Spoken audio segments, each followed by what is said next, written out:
Part of you just wants to keep on proving you can just keep on making more, right? Yep. And then the other side was, well, now I have kids. I think artificial intelligence is going to change everything, 180 degrees. All these things have happened that have changed how we do business, changed how we lived our lives, changed everything, right? The internet. But what we're going to see with artificial intelligence dwarfs all of that.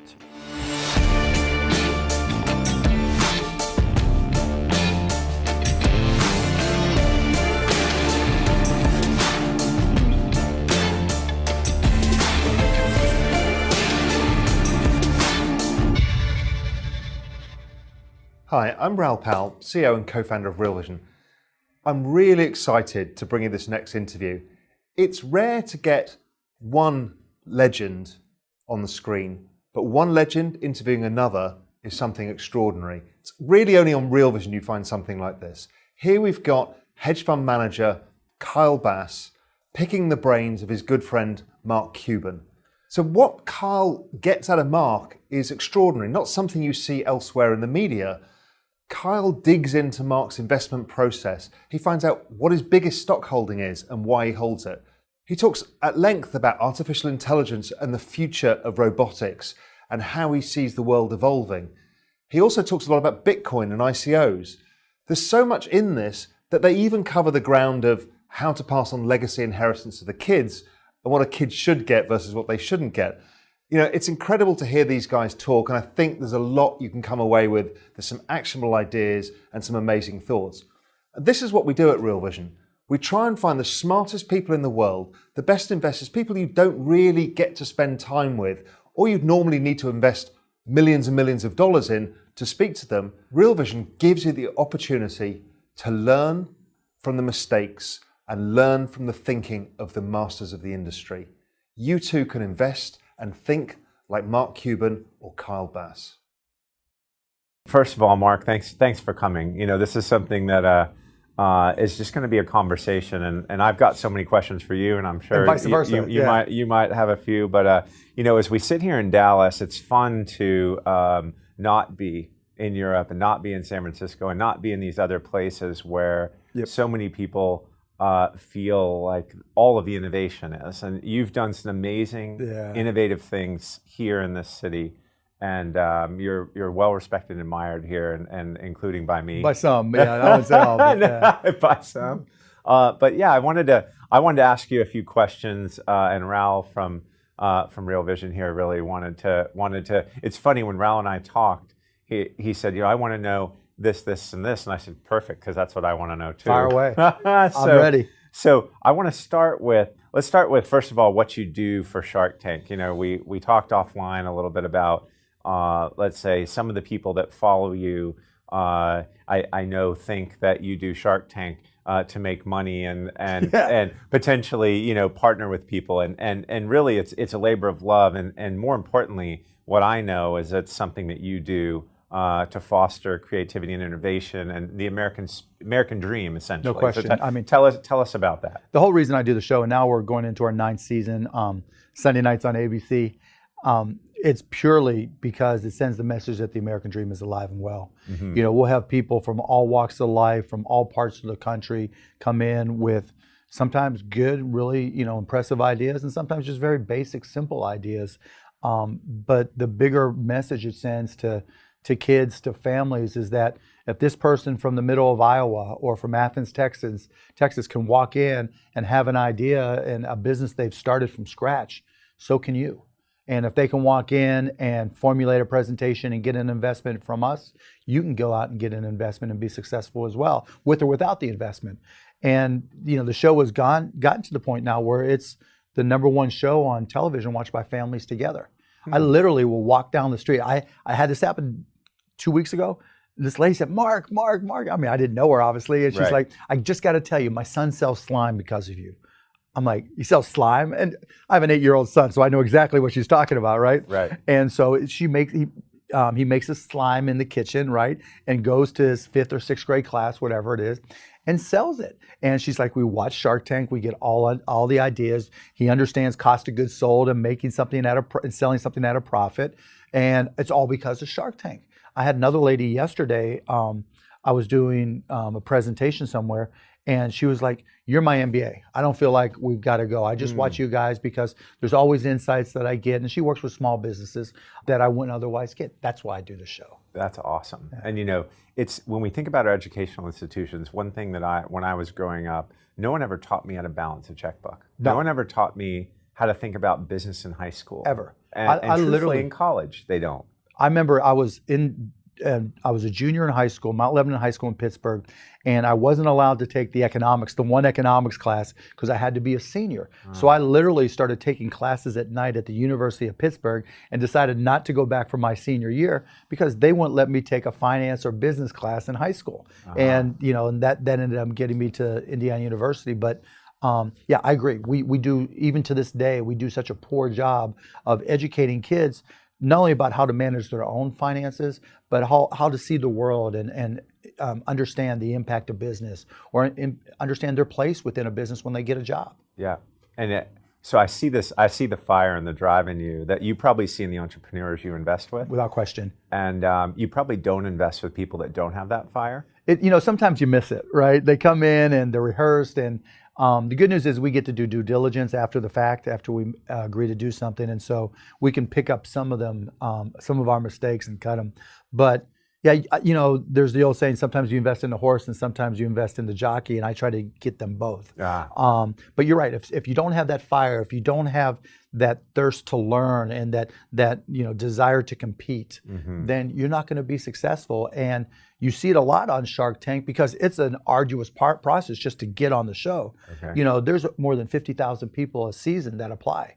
Every year they have open auditions around the country, and then they whittled it down to the 230 we see while we're filming. And of those, even 20-25% don't make it on air. Do some of the silliest Shark Tank pitches get allowed in just to kind of complete TV. The spectrum? Yeah, because it's TV, right? So I invested in a guy. So when I first did the show, I came on as a guest 7 years ago, and there was a guy that did a little dance. I want to draw a cat for you, right? And I gave him $25,000 for a third of his company, and all we did was draw stick figures of cats.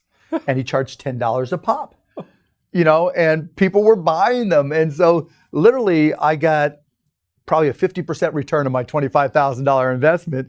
And I also, on top of that, I got hired to do 10 cats at $1,000 a piece by somebody because the silliness of it is what sold. Right. But I made the investment not because I wanted to draw cats, right? But because he was really good at SEO.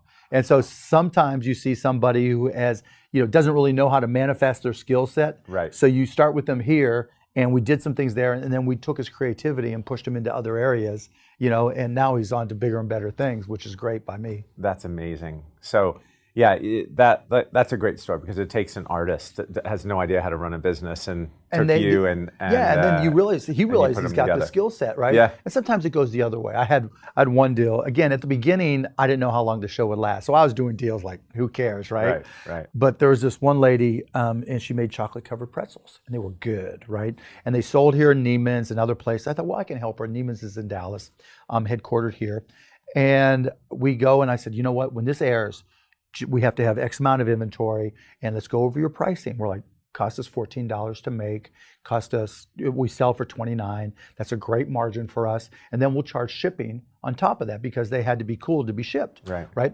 And so I try to stay active, and involved. And so I started getting cash flow reports almost immediately, and cash was going straight down. I'm like, what happened? She goes, I decided to give free shipping. I'm like, how much is your shipping? $15? Not a great business lady. That's awesome. Needless to say, well, she's still in business, but she's out of business. She just doesn't know it, right? All right, so let's move into the investing side of things. You were the founder and creator of broadcast.com. You sold it to Yahoo. And you've always been a tech innovator, and you are to this day, I know from the conversations I have with you. But the question I have for you is, as you think about your family, the Cuban family, and the legacy and the assets that you've built, how do you allocate those assets. I know you own the Mavericks. It's a giant chunk. Yep. It's worth a lot of money. But how do you think about allocating assets to different asset classes, or do you think from the top down? I don't think from the top down anymore. Okay. Right. So in my mind, I had a number I wanted to get to. Yes. I had a certain amount of liquidity that I felt like I needed. Okay. That would cover generations. Right. And once I got past that level, you go through that push-pull where you say, because part of you just wants to keep on proving you can just keep on making more, right? Yep. And then the other side was, well, now I have kids. Yes. And what's my greater return? My time with them. What's my greater return doing philanthropic things? What's my greater return? Shark Tank's not the best return from a financial perspective on my time. Yep. And so I got to the point where it's like, okay, I'll dabble in different things because it's fun and interesting to me, and I'm good enough that I know I'll get a return. But I'm not worried. Like as a family office, I've got X billions of dollars in assets. I need to make 7, 9, 15%. Right. I'm disappointed. Got it. I'm not at that point. So now it's more, what do I think is interesting? What's my optionality? Yep. Right. What can I learn from? Because I'm into tech, and what do I think can be impactful? Interesting. And it's an interesting thought. I'm going to go one place that you might not want to go because I'm not. I'll go anywhere. That's okay. So when you think about handing some of your generational wealth to your kids, or I guess handing's not the right. Right. It's good. I'm not going to live forever. Let's put it that way. Moving some of the wealth to your children. Right. How do you think about what's enough? Is it your entire estate? Is there a number that you think? I know Warren Buffett's number, I think, is 10 million. Yeah, to mine each was. child. So when I wrote my will initially, it was 5. Okay. And not until they were 30. Okay. Right. So that I wanted them to go through life. And I know my wife, if she outlives me, which probably will, she'll fill in the blanks like she does today. Right. Right. Like my kids want money today. It's like, how are you going to earn it? I'm not that dad that says, here's a present, right? Here's a bank account. Here's a debit card, just use it, and or whatever. No, here's your Amazon account. Not at all. It's like, you want something, you have to earn it. I don't, it might be doing math. Yeah. Like with my 8-year-old, it's math for money. You have to answer math questions to earn $1 or $5. With my middle daughter, it's reading a non-school book. So I'll give her a history book or a biography, and she'll make $20. If it's over 300 pages, she can make more. Right. And then my oldest daughter is a challenge. My 14-year-old, that's a whole different beast. All those things worked up until this year.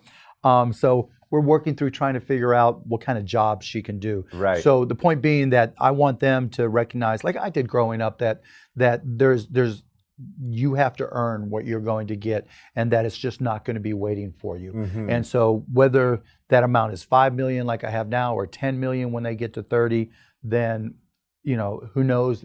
We can adjust. Right. But I think now is really where it matters, and the habits that I get them into now are important. Yeah, it's something I struggle with myself about.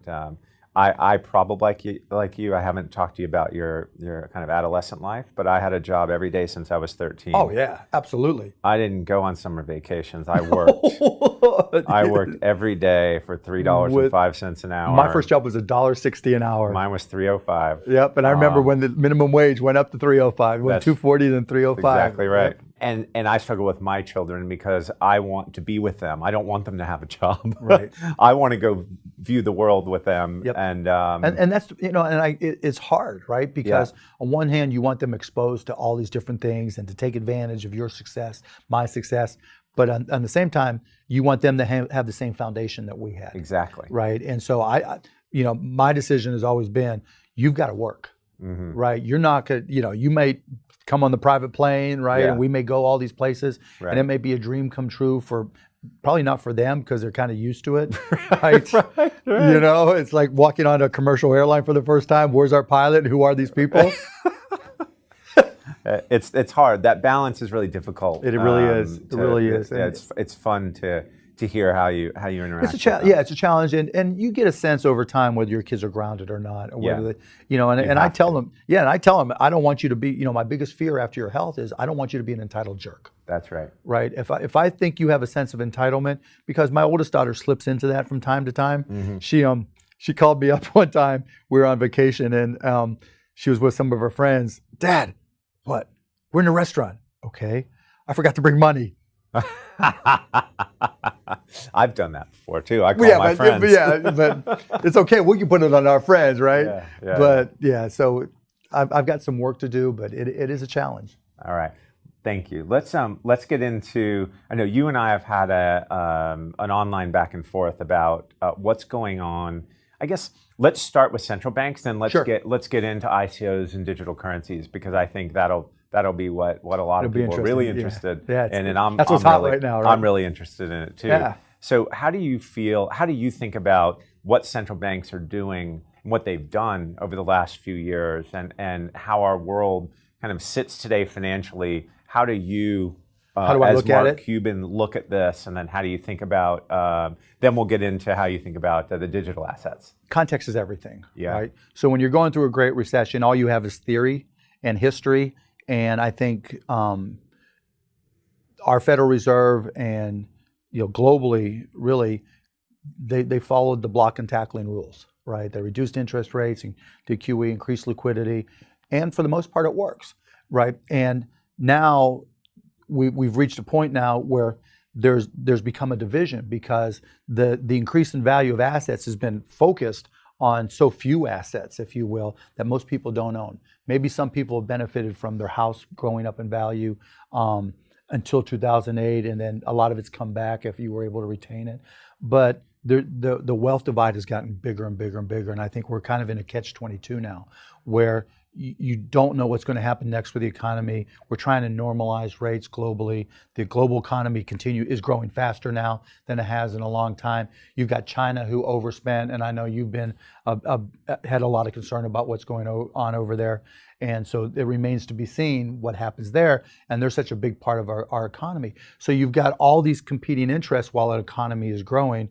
And so I'm not an economist, but you would think you're starting to see normalization here and interest rates trickle up, which is fine because they're still under, historic norms, right? And what Draghi's doing, I think he's right, because you want that pop to continue over there. You don't want to see a global economy start to go into recession, particularly what's going on in Spain and things that are happening in Italy.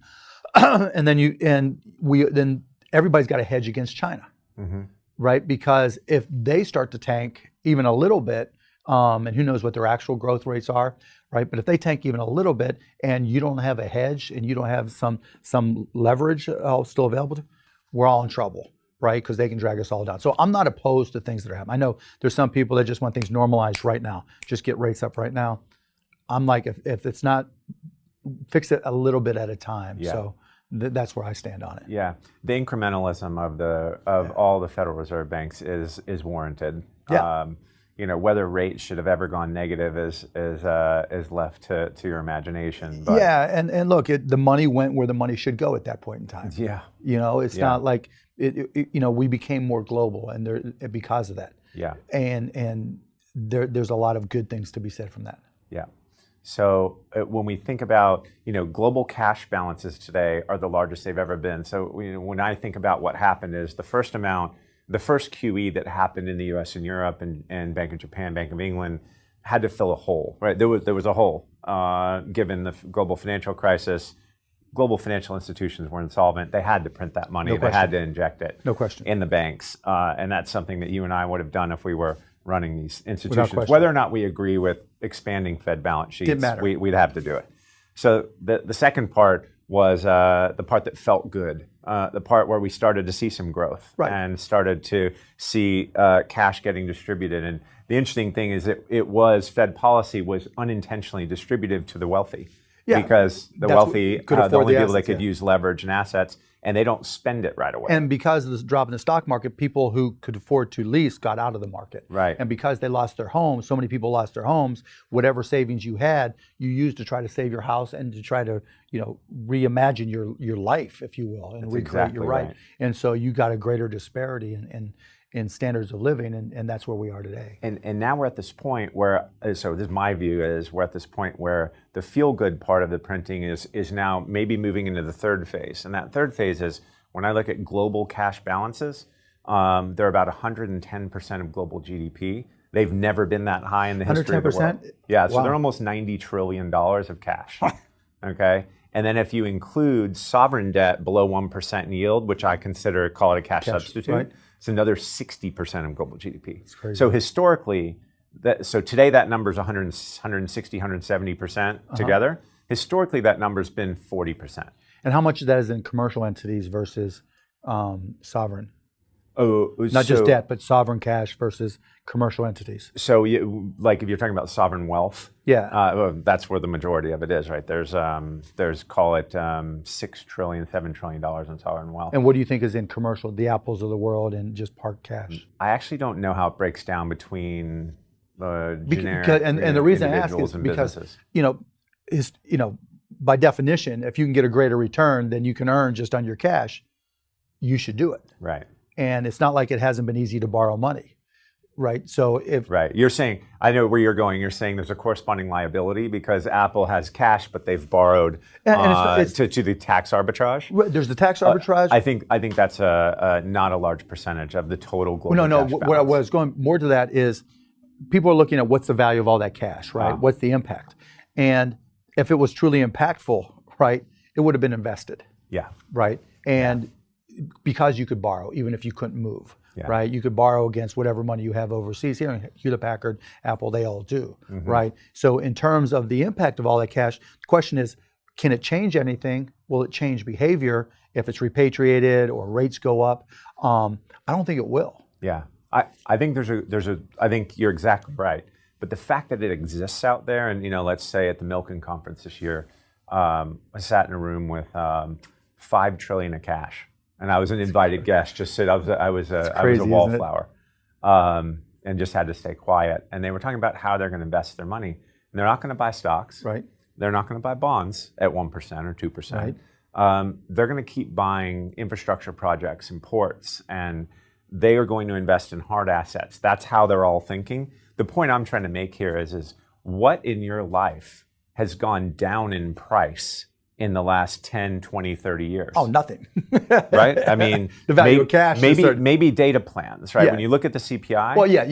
Anything digitally, right? Anything digital data, and truly technology has been innovational that we've had good deflation. Right. But I think now, when you look at the price of just about anything in life, it's going up. My view. See, I would disagree. Right. I think artificial intelligence is going to change everything. Everything, 180 degrees. Okay. I've been in the tech business. I started selling PCs in 1982, right? I started selling local area networks. We were one of the first companies, my first startup in 1983. Okay. We started, I sold that, and then I started trading just tech. I started a hedge fund, started just trading tech stocks, sold that within 90 days. And then we started streaming, then all these things have happened that have changed how we do business, changed how we lived our lives, changed everything, right? The internet. But what we're going to see with artificial intelligence dwarfs all of that. And you think it'll be just deflationary? And yes, because there's going to be... Because it displaces jobs? A lot of jobs. Okay. That's not good. You can make arguments, right? It's not a question of how it plays out over 100 years. It's a question of how it plays out over 10 years, 20 years, right? And who knows what exactly, But I can tell you which, at the beginning, which jobs are going to be displaced. I can tell you the real estate's going to be displaced. I've talked to major companies that they're asking me, Mark, we're going to have all this extra real estate in all these towns. What are we going to do with it? Do you have any ideas?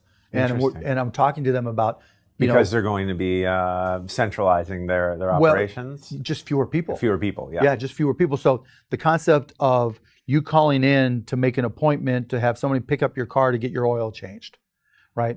Someone will still drive to get your car, but there's going to be no people in transacting any of it. That's terrible. I mean, it is what it is. It's great and terrible. It just is what it is, right? This is Dickens. It is what it is. Yeah, it is what it is, right? But look back. So if you look back at China's ascension in the WTO, call it 2001, and you look at that 10 years later, which Lighthizer did in a congressional report, 4.5 million jobs were gone in the Rust Belt in the first 4 or 5 years. And when you look at a heat map today of the opioid crisis, it's the Rust Belt. No question. And truthfully, if you look at Trump, okay, we're not going to go into politics. I'm going can't. to make one statement that is just an observation of the election. The place where he won was the upper Mississippi River Delta that's always been blue, and it flipped red because they lost their jobs. They lost and they were hoping. There was no hope, right? And that's the challenge right now. And I don't think people fully understand the impact. But what happens when AI displaces more people? Well, so I've seen the first run of the movie. Right. Talk to me about the sequel, because it doesn't make me excited about then the America. question, so when I sit down with these companies, we're not there just to commiserate how bad things are going to be. Okay. The question is, what do we do? Okay. Right. So I've spent way too much time teaching myself about machine learning, neural networks, deep learning, writing code, right? Teaching myself Python, just because I want to get a hands-on experience in this, right? Right. So when we have a conversation, I may not be able to build all of it, but I can understand it. Yeah, I can understand it. And so when you talk about, we went through this transition where we started off with spreadsheets. It was what if. Right? So you have all these people here playing what if, and you postulate all these different variables, right? And you build models. And then you have different plugs, then you look at your models, you compare them to reality, right? But whatever fits on a spreadsheet, and if you get smarter people, they think of better variables, and then you have better probabilities based off of what they plug in when you play what if, right? Yep. That's the way you've been doing it since you started. That's the way I've been doing it since I started. What machine language does, it says, okay, we can take a lot more variables than you can ever think of. Take all of them. Right. We can take all of them and then say, if this happened, then there's this probability that this will happen. That's only the beginning, right? Then we start getting into something called generative artificial intelligence, where it starts to think, right? And for the most part now, not all the way through, you still have to label everything. Here's all my variables, right? But then when you give it to it and you say, based off of these variables that are labeled as such, here's an unlimited number of opportunities, right? And so based off of this, we're going to create biases and weights for them all and let you come up with some conclusion. Let it give you a variety of conclusions, and then you decide. Going forward, you won't have to label anything, right? But until then, if I wanted to do an analysis of who knows what, right? How to furnish buildings across the world the most cost effectively. And part of it was trying to label anything that can hold water, right? So it's easy to say that's a cup, but you're going to need somebody to say, okay, this is also a receptacle for water in some place that has nothing, right? Yeah. This can be a receptacle for water, right? Somebody standing with their mouth open. That requires image labeling and variable definition. Those are the types of jobs that are going to be available over the next 5-10 years that didn't exist before. Now, they're kind of like Amazon warehouse jobs. They're brutal, right? And it's not anything negative towards Amazon. It's just, it's going to be make good work. Right. And then we're also going to have our own Tennessee Valley Authority, right? Where they had make good public works. We're going to have make good jobs where we may use programs like AmeriCorps just to walk kids to school or just to read kids. We may have to tax robots, right? Whatever it may be, because... Did you just say tax robots? Yeah. Okay. Yeah, because there's going to be displacement. There's going to Right. be huge displacement. And as AI gets smarter, the delta is going to get greater until hopefully there'll be new jobs created that cross back over. But there's going to be this displacement period so when you say all assets are starting to go back up, right? I think,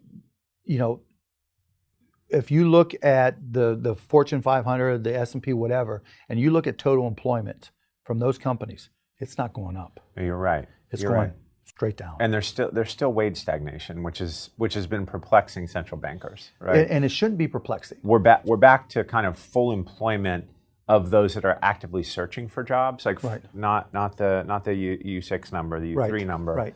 And but we haven't seen wage gains except for in a few skilled areas we've seen. Well, some yeah, wage at the gains. high end, Yeah. we can't pay enough to get, so, when Right. I talk about within the artificial intelligence realm, Right. there's a company in China paying $1 million bonuses Yeah. to get the best graduates.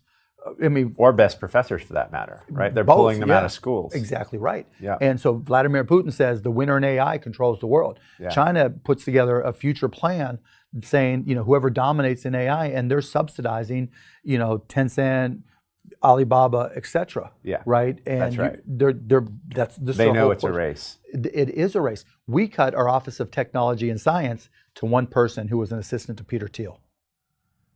That's where we stand. So when we talk about infrastructure jobs, robots are built in Germany and they're getting bought by Chinese companies in some respects, and I think some Japanese companies bought as well. We don't build robots here very well, right? I just invested in my first robotics company, Hirobotics, that puts robots into companies. They're in Kansas City, I think it is now. But they lease and rent and sell robots into all these different types of circumstances to replace people. Right? But I had to learn. I'm not saying it's a good thing or bad thing. It's going to happen with or without me, but I wanted to learn what was going on. Those building up a robotics industry here, investing in our AI industry here, that's the new infrastructure. Yeah. Because if we don't do it and China or Russia win those wars, we're SOL. Right. We're out of luck, right? And so when we talk about the price of assets going up, if you're hiring, if you're talking about intellectual assets, if you're hiring, like we were just saying, the price is skyrocketing. People, Montreal has become the center of the universe for computer vision. It's not US-based schools that are dominating any longer in those areas. We've got a lot of smart kids in MIT, all different schools, right? And kids are starting to realize it's a place for them to go. And I'm out there telling people the first trillionaire is going to come from somebody who comes up with something really unique in AI. But when I think about, so as I sit here and I don't have the knowledge you have about AI, I try to read everything I can, but I don't know it nearly as well as you. Yeah, if you go into my bedroom, there's a stack of machine learning for dummies, neural networks for no lie, right? I have a couple of those books. I'm not too proud to read those I books. started with Pedro Dominguez's book, and I can't even get all the way through it. So. No, the Master Algorithm is a great book to start with. Yeah. But as I sit here as someone who follows macroeconomics, and I just, the calculus in what you're telling me today is you're going to see a lot more AI. You're going to see generative and general AI, which is kind of the holy grail, I think, is what everyone's after. It's many years off. But if we're going to see that, and we're going to see, what you're telling me is there's going to be massively increased productivity because of AI, and therefore robotics and things are going to be inserted into the global Fortune 1000. That does mean fewer jobs. And when I think about that from a mathematical perspective, increased productivity, increased AI, fewer jobs, we still have population growth. Me as the macroeconomist is thinking, the answer there is not a good one. That means many more wards of the state. Yeah, and that's the reality. That's just reality. Right. Right? Larger opioid crisis, many more wards of the state. Unless you recognize it's coming. No, you're right. Right. It's a difficult plan. It's difficult, right? Yeah. But it's a reality. And so, when I look at, like I just mentioned, right? So if you think of the Tennessee Valley Authority, that's where we are. Whether we like it or not, that's what's going to happen. Okay. But instead of creating make-good jobs to fix a pothole, because those are transient, and you can even make the argument that the increased traffic prior to that reduces. I don't buy that argument, but I hear you. There's always two different economists, right? Yeah.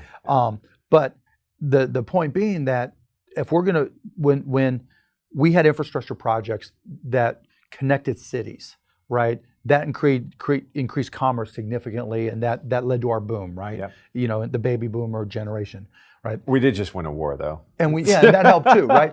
But all those together, right? When you connected Dallas to Athens, Texas, that opened the door for Athens, Texas, right? If we just fix what's already connected, we're not going to see a boom.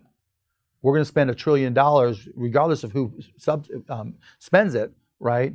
We're not going to get a boom. We'll get a pop, and it'll come right back down. Right. Because now you can drive your car faster. Maybe it's even an autonomous truck that goes back and forth. But it's still the same goods. The trucks are still the same size, et cetera, et cetera.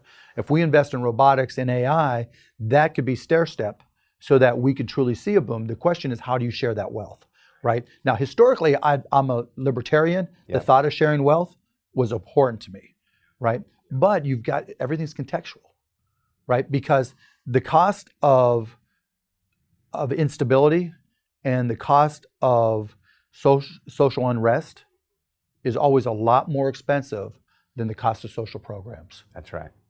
And so if you're just looking at the variables and you're looking at it as a math equation, right? And you say riots, right? Yeah.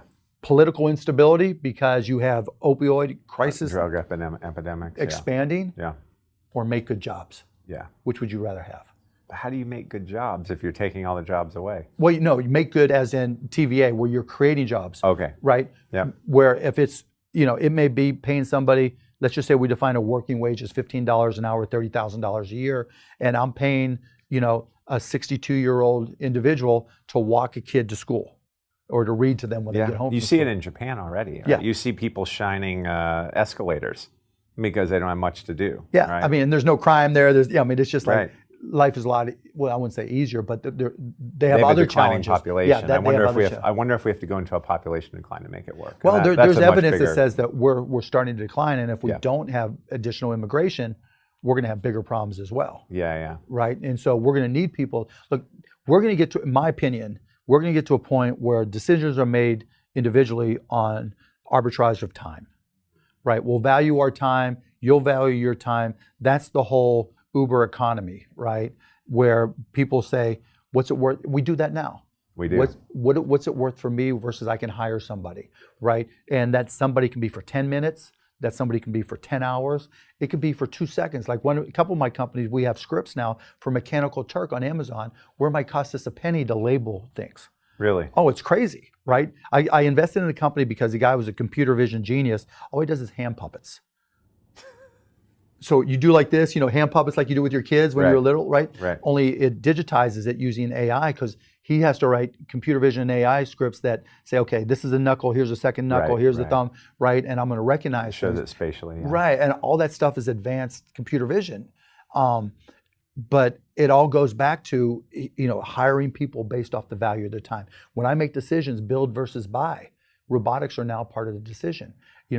It's, what's the most cost-effective way? What's going to give me the best return? What's going to be the path of least resistance for me effectively? Yeah. And now it's not just, okay, who can I hire?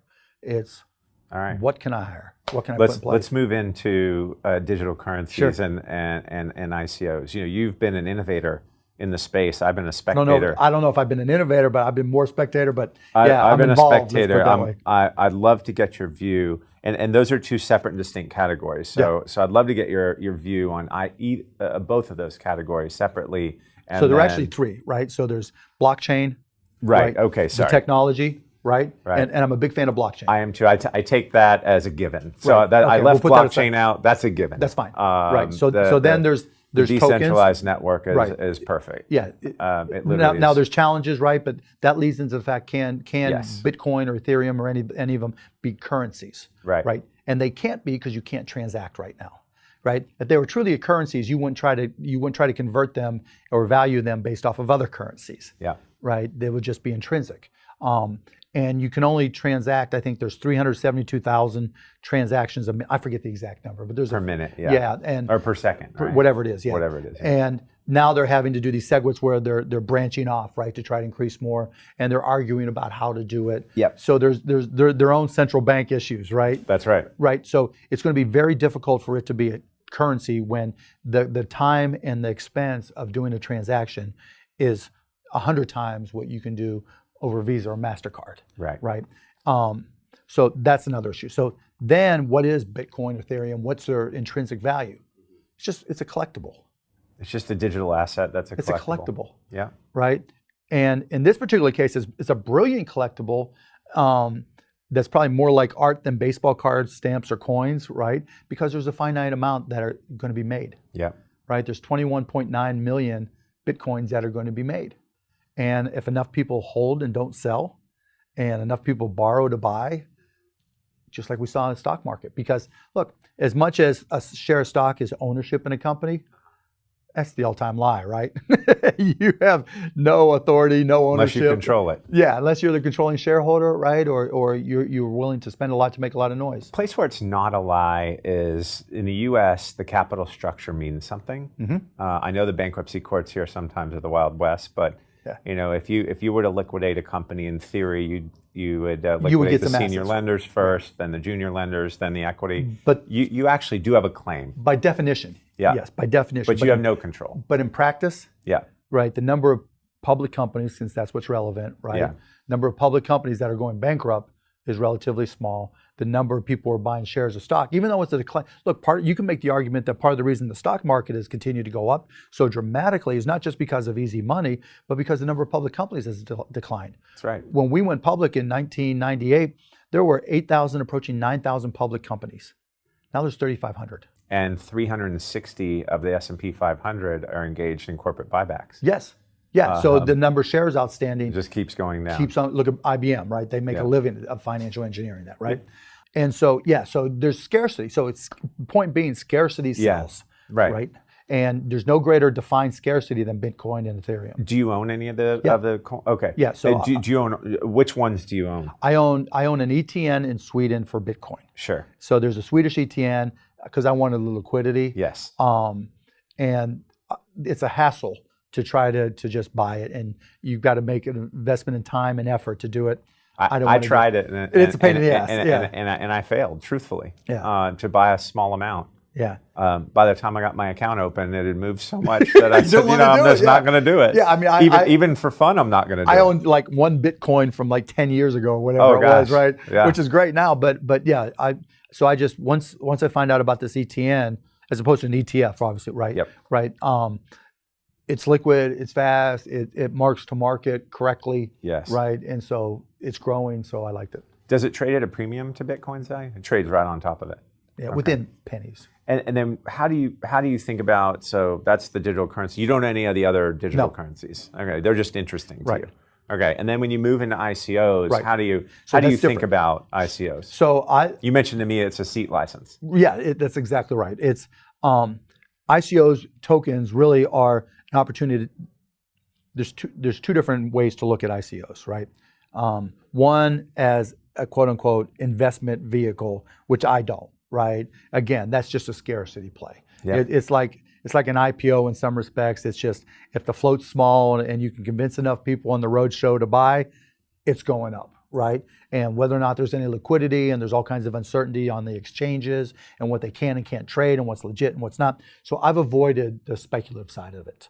I've been involved in two of them. One is Unicoin, which does E-Trade. It's a company, Unicorn, UNIKRN, that does legal sports betting for esports and other sports outside the United States. Okay. They literally moved to Australia to get legal. And I've been an investor in them for years. And they did an ICO that I participated in, but I signed an agreement saying I wouldn't sell any, all that kind of stuff. So it wasn't a trade for me. Yep. And then I have another one, Mercury Protocol, that we're actually using it to create a messaging it's a messaging protocol that allows for authentication, distributed authentication, and the ability to participate in a social network in a way that allows you to earn more credits, right? So by participation. By participation, right? Okay. So you can be rewarded by your fellow social networking members because this person, Kyle's great.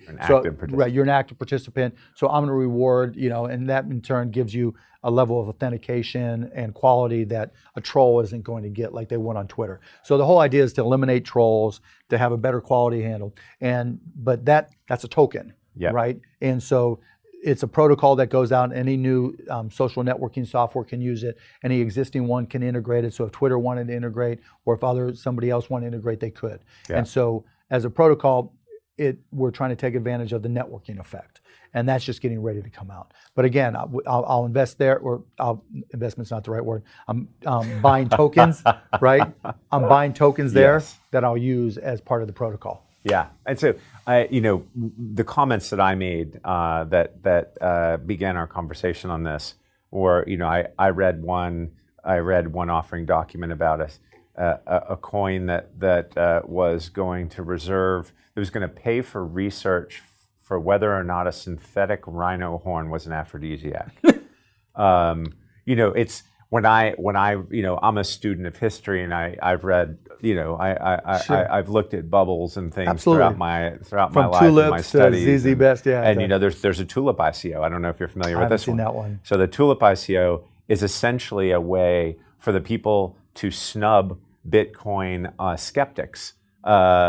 It's a way you can send a tulip token to someone that snubbed Bitcoin to say, you see it's working. It's worth it. It's just some of these things are so silly. But that happens with everything, right? It does, but Mark, again, I worry about it from a regulatory perspective, and I'm not a regulator, but the ICOs have raised $3 billion Really? this year. It was crazy. $2 billion going into September. So as we sit here today, we're in mid-October roughly, and it's only escalated. $900 million was raised in September, and when I think about it, I love the innovative entrepreneurial spirit. I love the fact that many of these things are actually going to do really well. Hopefully, yeah. But there's so many of them that are just completely stupid and Isn't it frauds. 1995 all over again? It is. Yeah. It is. But it's interesting when I look at the SEC and the CFTC. There's no knowing. So I know some people in various places that tell me that at the SEC, each office wants to keep their functional relevance, and they want to regulate it themselves. And I think there's 6 or 7 regional offices, or maybe more. And then the CFTC, of course, regulates commodities. SEC regulates securities. They're trying to determine whether it's a security or a commodity and who's going to regulate it. And the smart ones realize it's not a security. They make it so it's not a security, right? It's the dumb ones that are going to get shut down. Right. But I guess my point is they need to get on this. Oh no, they no need question. to be regulating it right now. Yeah, and they put some things out. It'll be good for America. It'll be good for people. I agree 100%. Yeah, I agree 100%. So that the crooks don't. Problem is, it's the SEC. Yeah. Well, I don't want to point any fingers being in the business that I'm in. But, right. Yeah. But someone's got to get on this, Agreed. and they need to centralize it. And someone at the top needs to say, "You are the czar. You're going to control this. It's not going to be 6 different people in 6 different offices." Unfortunately, there's nobody at the top that has any understanding of it. We're not going in politics. We're not going there. It's just obvious. But it is obvious. So I'd love to kind of conclude by getting to the point where I'd love to know, in your mind, in the last, call it 6 to 12 months, what are the most interesting investments you've made that you can talk about? Sure. And then where do you think, I get it, do you think AI is the place to be in the next decade? But where do you think, if you're allocating capital today, if you're an investor, where would you be investing, let's say free cash, if you weren't in the position you're in now where you're just investing in interesting things? Right. If you were thinking if I had to get a return, pure economics, where would you be looking to invest? Depends on what my expertise would be. Okay. Right. I mean, I always tell people to focus on what you know, and if you don't know, just put it in an SPX cheap fund, right? Yep. Right. And maybe now I might say, okay, put 5% in Bitcoin or Ethereum, just red or black. Yep. Right. Because it's like artwork, but it has a finite amount of artwork. There's a finite amount of artwork, right? Or baseball cards, right? But yeah, I mean, if I would just tell people an SPX fund, because I think the job of America is still business, and I think whatever benefits will come from AI or whatever is going to filter into and equities. I think the FANG stocks are going to crush it. My biggest public holding is Amazon. Okay. I think, and we can talk a little bit about valuations there, because people go up and down about the valuation. The way I look at those companies they're the world's greatest startups with liquidity. Yeah. Right. If you look at them as just a public company where you want to see what the PE ratio is and what the discounted cash value, you're never going to get it, right? You're never going to see it. If you say Jeff Bezos, Reed Hastings, those are my 2 biggest holdings, but even to a lesser extent, Tim Cook, I'm not as sold on Apple necessarily, but they're trying to get there. But Google as well and Facebook as well, they're just nonstop startups. They're in a war, and you can just see the market value accumulating to them because of that. So if you look at, and I don't know the exact numbers you made, the amount of VC invested in tech in any given year, and I have my option of putting in the next Uber, right, or the next Lyft or whatever, versus Amazon, where I get someone I think is smarter and better. And already has a scale. And already has scale and already has liquidity. Yeah.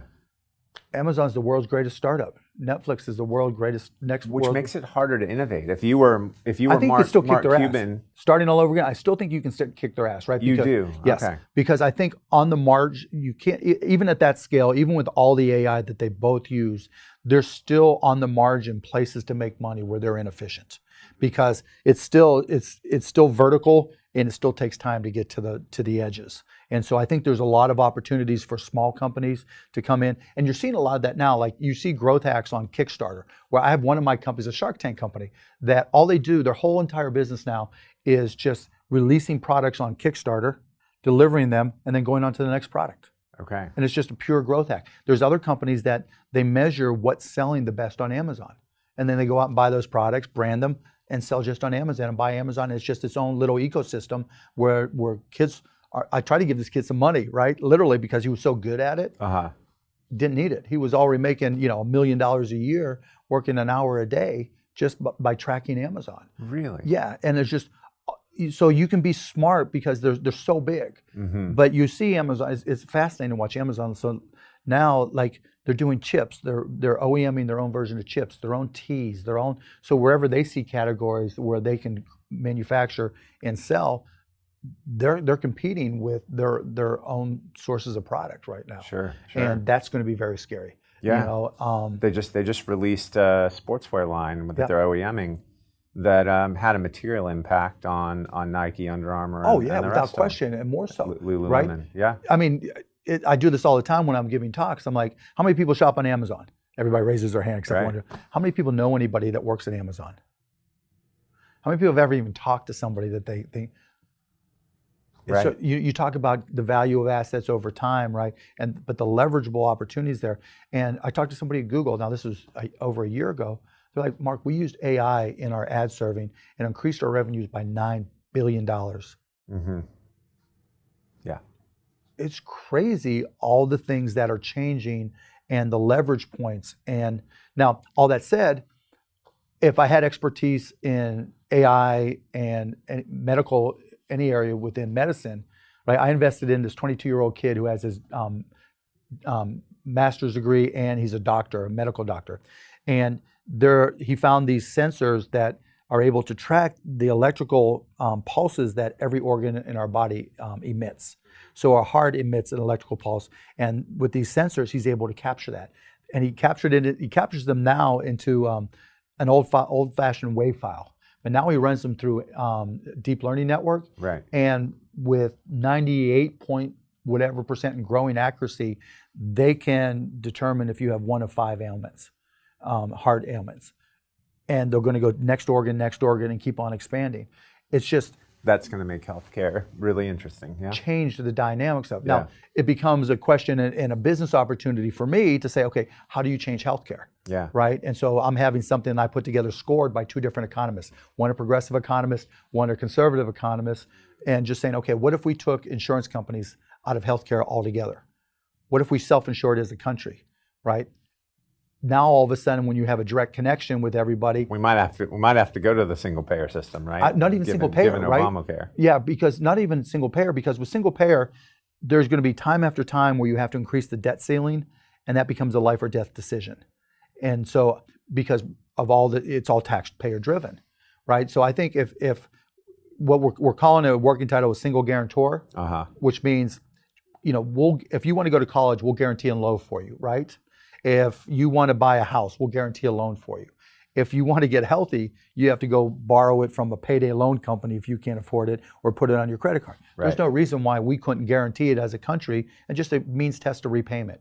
And if you mean test repayment and make people responsible for their own health care, even if it's not 100%, right? Right. But just some responsibility, they'll make better decisions. Yeah. And because you have a direct connection to them, you can incent them to go to a gym, to go get checked, to go visit a doctor, to take their medication, things we can't do now, because the whole job of an insurance company is to obfuscate and complicate everything, and to grow the total pie, because if their revenues don't keep on growing, their profits don't grow. Right. So I think there's a lot of opportunities there, whether big or large, to change the game. I think AI's got to be a core component of that. And I don't think we've stagnated at all in terms of being creative and innovative and going in new directions. Yeah, that's amazing. Well, Mark, thanks very much. This is fun. I really enjoyed it. Yeah, it was great, and I hope Raul and the team loves it. And, I hope so too. Now you just send me a copy. For me, it was awesome. So I enjoyed it too, Kyle. I'll send it to you. Thanks. We have to keep on having our breakfast. Yeah, we shall. Yeah. Thanks a lot. Thanks, Kyle. So I think that didn't disappoint. Really great interview. I think Kyle asked some fantastic questions. I was really interested to see how Mark was thinking about how he's going to pass on money to his kids.